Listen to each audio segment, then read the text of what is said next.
Christmas tree is a weird tradition, isn't it? Why do we hack down a tree, bring it in our house, and decorate it with ornaments while it slowly dies, and then we toss it in a landfill? And why is this tradition something that we do during a time that, as Christians, we celebrate as Jesus' birth? Well, green trees and branches in homes during this time of year have loads of precedent in ancient history. Some trace the use of evergreen branches in the home during the winter solstice as far back as ancient Mesopotamia with the story of 𝗪𝗛𝗪 and 𝗪𝗏. Other historians trace them to Egypt about 1300 years before Christ, as wealthy Egyptians decorated their houses with conifers, garland wreaths, and evergreen branches during the winter solstice for the sun god Ra, who was at his weakest on the shortest day of the year, but would soon grow strong again with evergreens symbolizing life over death. It's also well known that ancient Romans had the Saturnalia feasts during the winter solstice, and they decorated homes and temples with evergreen branches to mark the return of life with the return of longer days. Ancient cultures did use greenery in the home during the winter solstice season to symbolize life over death, as many evergreen trees stay green during the darkest days of winter, so it makes sense ancient cultures will look at them as symbolizing the continuation of life through the dark of the Celts, the Vikings, and the Saxons. Just like in warmer climes, evergreen trees symbolize life and hope through the cold dark of northern European winter,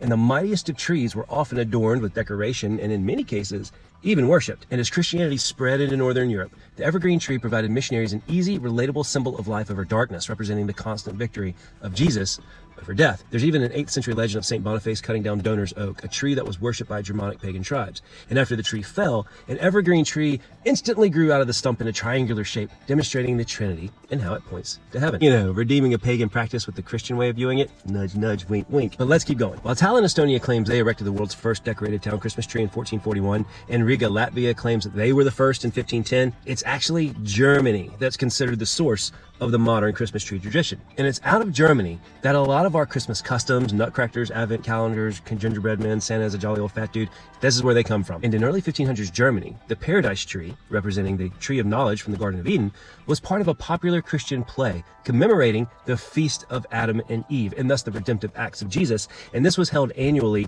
on December 24th. And soon people began placing these paradise trees in their homes when celebrating this holiday. And the trees were decorated with apples, which represented sin, and wafers, redemption. And eventually the apples and wafers were replaced with more decorative ornaments and other fruits. Legend even has it that the great church reformer Martin Luther placed the first candles on an evergreen tree in his home in the 1520s, so that the candles remind us of the star that led the wise men to the Christ child.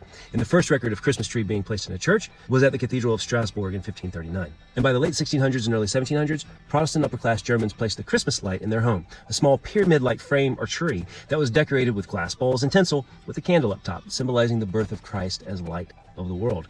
And when German immigrants started arriving in the Americas in the 1700s, they brought this tradition with them, adding to the Christmas celebrations of the areas they inhabited.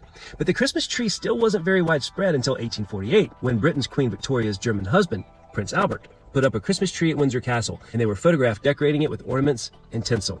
Next thing you know, over the next few years, the Christmas tree becomes the must-have item all throughout the Western world, with different regions adding their own slight twists and ideas. By the mid-19th century, Christmas trees were a mainstay in American homes. And in Europe, the Christmas tree was huge in the royal courts, and soon spread to Russia. And while originally thought of as a more Protestant idea, Christmas trees did eventually find their way into Catholic homes. And in 1982, Pope John Paul II welcomed the first Christmas tree into the Vatican. So there's a quick history of the Christmas tree and how it arrived in homes today. There's a lot I had to skip, as entire books are written on this stuff, but this is definitely the gist of it. So